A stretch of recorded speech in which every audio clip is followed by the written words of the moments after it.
Halo Sobat MBO, kembali lagi di channel PT Mitra Berdaya Optima.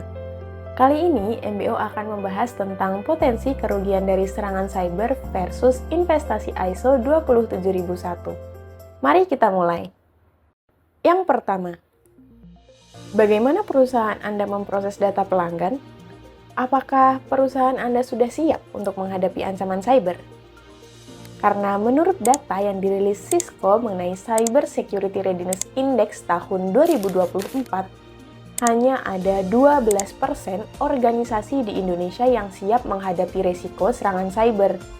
Sedangkan mayoritas organisasi dengan persentase sebesar 53% masih berada dalam tahap pemula atau normatif. Sangat menyeramkan, bukan? Jika hanya ada 12% organisasi yang siap, tantangan ini menjadi terdesak untuk mendapat solusi yang konkret. Belum lagi kerugian finansial yang akan ditimbulkan.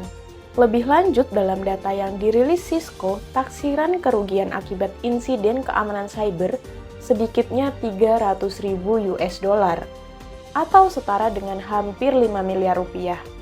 Dan sebanyak 12% mengalami kerugian hingga 1 juta US dollar atau senilai dengan 16 miliar rupiah.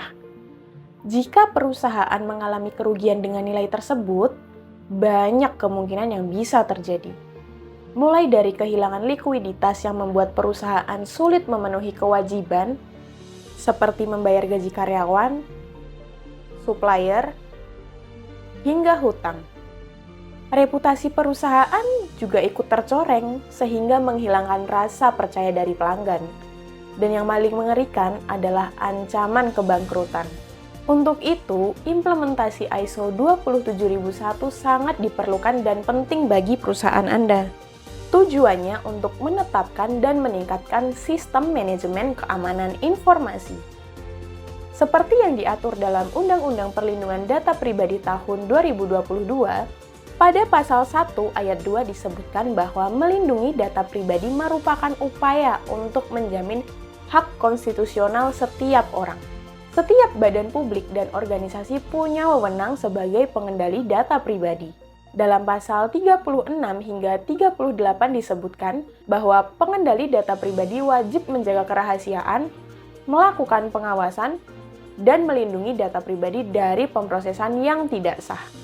Hal ini dapat membantu perusahaan Anda dalam mengelola data pribadi pelanggan secara aman dan sesuai regulasi, serta memperkuat posisi perusahaan Anda sebagai mitra bisnis. Selain itu, ISO 27001 dapat digunakan oleh seluruh jenis bisnis dan organisasi, mulai dari perusahaan swasta, pemerintahan, hingga perusahaan financial technology, dan yang lainnya. Oleh karena itu, segera terapkan ISO 27001 untuk melindungi perusahaan Anda sebelum terlambat. Supaya Anda dapat melindungi data, kepercayaan pelanggan, dan reputasi perusahaan. Jangan biarkan keamanan data menjadi celah yang dapat melemahkan bisnis Anda. Ambil langkah proaktif untuk melindungi perusahaan dari ancaman cyber. Bersama PT Mitra Berdaya Optima, Anda dapat mewujudkan sistem manajemen keamanan informasi yang efektif dengan implementasi ISO 27001. Jika ingin melakukan konsultasi lebih lanjut, segera hubungi kami melalui WhatsApp dengan klik link yang ada di deskripsi. Terakhir, jangan lupa like, subscribe, dan tinggalkan komentar kalau ada pertanyaan. Dan ingat, keamanan informasi bukanlah pilihan, tapi keharusan. Sampai jumpa di video berikutnya.